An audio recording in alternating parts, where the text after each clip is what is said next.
Hello friends, good morning, welcome back to my channel. আশা করি তোমরা সবাই খুব ভালো আছো। আমিও খুব ভালো আছি। আজকে সকাল থেকে রোদ্দুরটার তাজটা একটু কম মনে হচ্ছে দেখে আমার। যাই হোক, এর মধ্যেই তো কাজকর্ম করতে হবে। আমার সকাল সকাল অনেক সকাল সকাল উঠেছি। সকাল সকাল উঠে সমস্ত চান ধান হয়ে গেছে, বাসি কাজকর্ম একটু একটু সারা হয়ে গেছে, একটু একটু না পুরোটাই হয়ে গেছে। এরপরে যেগুলো আছে সেগুলো করতে হবে। তা চা নিয়ে বসেছি। চলো, তোমার দাদাও আছে ওখানে। দাদা আর আমি একটু চাটা খেয়ে নিয়ে তারপরে বিছনাপত্র গুছাতে আসবো।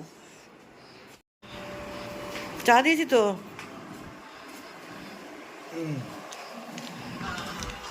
খেয়ে নাও। গুড মর্নিং করেছো? মর্নিং, সবাইকে গুড মর্নিং। চাটা খাও, বিস্কুটটা নাও।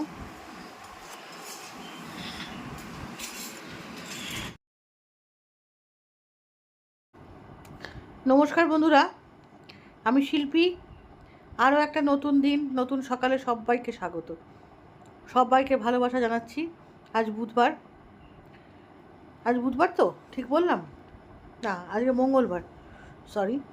সকালে সমস্ত কাজকর্ম আমার হয়ে গেছে, আসলে বাসি কাজ। সমস্ত বাসি কাজকর্ম সেরে আমি চলে এসেছি বিছনা গোছাতে। বিছনা টিছনা গুছিয়ে নিয়ে তারপরে দাদার জন্য চাটা আগেই করা হয়ে গেছিলো। দাদা আর আমি বসে চাটা আগেই খেয়ে নিয়েছি। কারণ হচ্ছে, এই যদি সকালবেলা দাদাকে চাটা করে না দিই, তাহলে দাদা দোকানে গিয়ে আর চা খায় না। আর দাদার সঙ্গে বসে একটুখানি কথা বলতে হয় সকালবেলা। যতই হোক, স্বামী স্ত্রীর মধ্যে একটা কথা তো থাকেই। তা সকাল ছাড়া আমাদের আর সময় হয় না সেরকমভাবে। তাই জন্যে সকালবেলাতে আমরা দুজনে মিলে একটু চা খাই আর একটুখানি বসে গল্প গুজব করি। চাটা আমি খাই না, আমি একটু কফি খাই। চা খাওয়াটা একদমই ছেড়ে দিয়েছি। ওই একবারই খাই, একটুখানি খাই। আমি কথা বলছি না।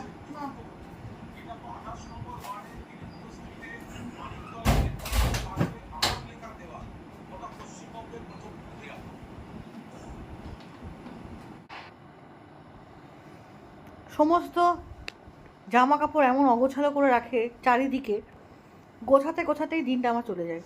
প্রতিদিন প্রতিদিন, একদিন নয়, এভরিডে। তারপরে এসে একটু আকাশের দিকে চাকিয়ে বসেছিলাম।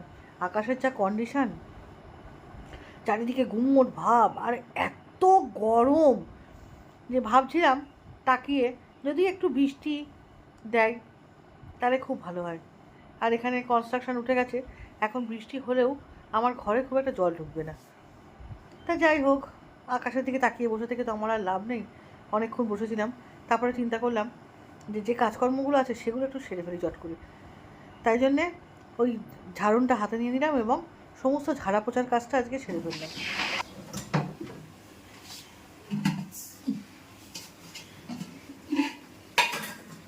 কি করছেন? এই যে মেয়েটার ভাত বসিয়ে দিই। ভাত বসাচ্ছেন?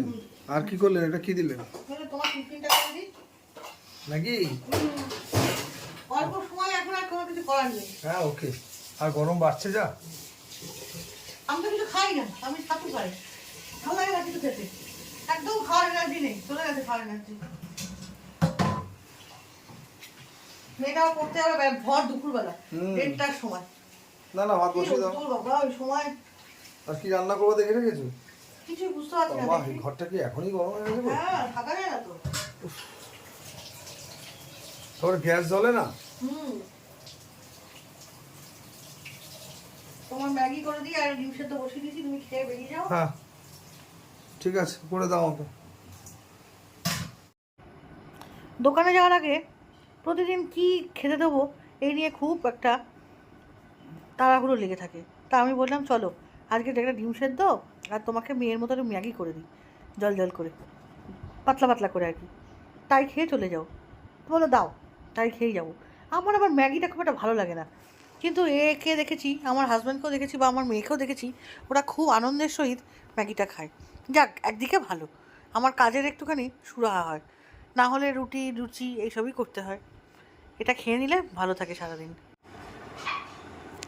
প্রচুর কাজ থাকে সকালবেলা, সেইগুলো সেরে আজকে আমি একটুখানি ডায়েরিটা নিয়ে বসলাম। আসলে কাকে কি মাইনে দেওয়ার ডেট এসে গেছে তো, কাকে কি দিচ্ছি না দিচ্ছি না লিখে রাখলে না আমার মনে থাকে না। ওই জন্য লিখে রাখি, একটা খাতা মেনটেন করি। আর বাদ বাকি হচ্ছে কাকে মাইনে দিলাম কাকে দিলাম না সেগুলোও ঠিক আমার মাথার মধ্যে এখন আর রাখতে পারি না, ওগুলোও লিখে রাখি। শুধু তো মাইনেটা না, তারপর সারাদিনে কী করলাম না করলাম, খরচ খরচ, যাই হোক ওই জন্য ডায়েরিটা আমার পক্ষে খুব সুন্দর সুটেবল। তারপরে কালকে মাধ্যমিকের রেজাল্ট বেরোলো, বলি কী ভালো রেজাল্ট করলো, দেখতেও ভালো, চোখ জমে যায়। ছেলে মেয়েগুলো একটুখানি নয়েজ হচ্ছে, বাইরে কাজ করছে মিস্ত্রি, একটু মানিয়ে নেবেন। কি ভালো রেজাল্ট করেছে কুচবিহার থেকে, কত ভালো ভালো ছেলে না, যে কি মানে কত কিছু নম্বরের জন্য, মানে 700 থেকে কিছু নম্বর কম পেয়েছে, 5 নম্বর 6 নম্বর, দেখেও ভালো লাগে। এখন আমার মেয়েরাও দিয়েছে, এখন ওদের রেজাল্ট বেরোয়নি, ওরা যেহেতু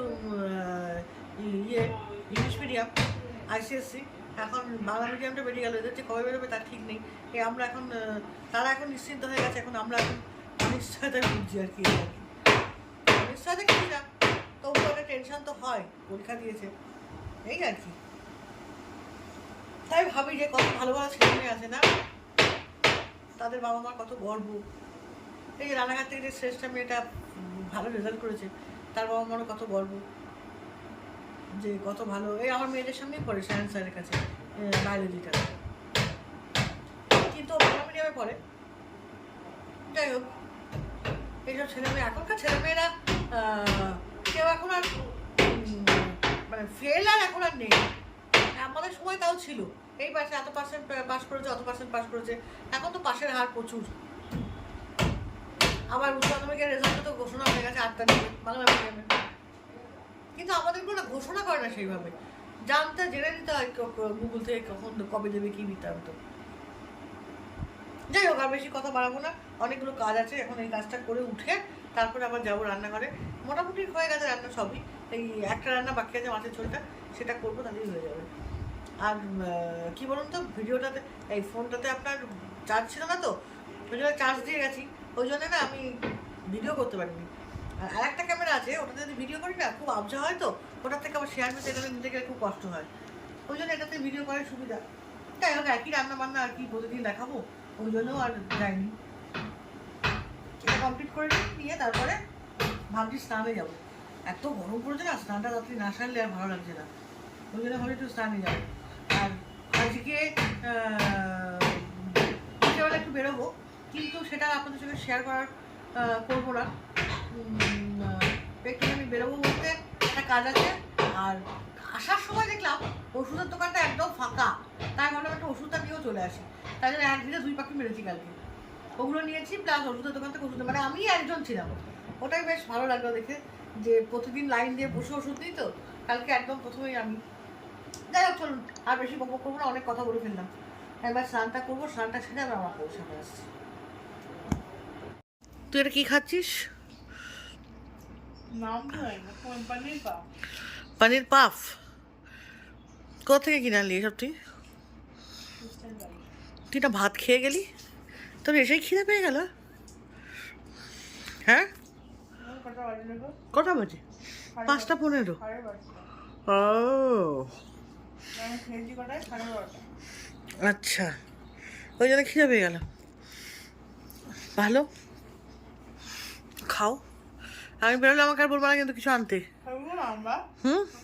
কিচ্ছু না, খেয়ে নিয়েছ, এবার নিয়ে শুয়ে নিয়ে পড়তে বসে যাও।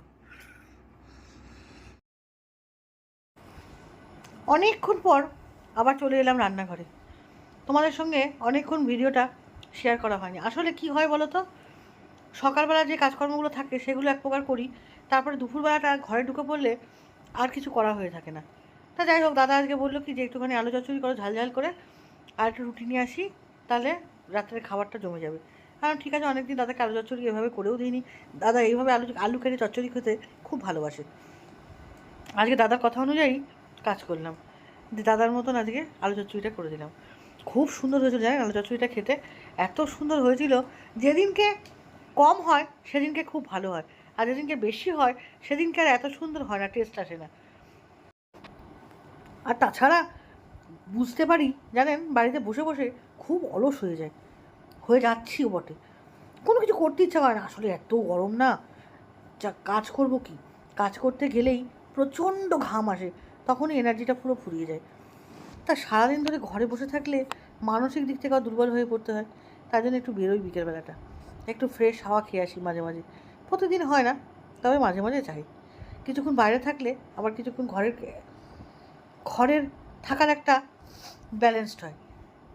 তারপর মাঝে মাঝে একটু ব্রেকেরও তো প্রয়োজন হয়, বলুন। একই জিনিস সবসময় করতে কি ভালো লাগে কারোর? বাড়িতে থাকলেই রান্না খাওয়া, তবে হ্যাঁ, রান্না করতে আমি ভালোবাসি। রান্না করতে ভালোবাসি বলতে শীতকাল হলে আপনি দেখতেন আমি সারাদিন রান্না করতে ভালোবাসি, কিন্তু গরমকালে আমার কিচ্ছু করতে ইচ্ছে করে না। আসলে এত ঘাম হয় আর আমি এত ঘামি, আমার শরীর থেকে সমস্ত জল বেরিয়ে যায়, আমার ওই জন্যে আর ইচ্ছা করে না। তো যাই হোক, আর বেশি দূর বাড়াবো না। সবাই ভালো থাকবেন, সুস্থ থাকবেন। আর কত নতুন নতুন সদস্যরা আমাকে সাবস্ক্রাইব করেন, তাদেরকে দেখে আমার ভালো লাগে। আর যারা যারা করেননি তারাও ইচ্ছা করে নিন, তারা আমার খুব ভালো লাগবে। ভিডিওটা তাহলে এখানে শেষ করছি। প্রত্যেকটা মুহূর্তকে মন খুলে উদযাপন করার চেষ্টা করবেন, সবাইকে নিয়ে বেঁধে থাকবেন। আজকে বাঁচুন, বর্তমানে বাঁচুন। আমাদের জন্য আমরা জানি না ঠিক এর পরের মুহূর্তটা কী আছে আমাদের জন্য, কারণ প্রতিটা দিনই আমাদের অজানা। তাহলে টাটা, গুড নাইট, দেখা হচ্ছে আমার পরের ব্লগে। ততক্ষণ সবাই ভালো থাকবেন, সুস্থ থাকবেন।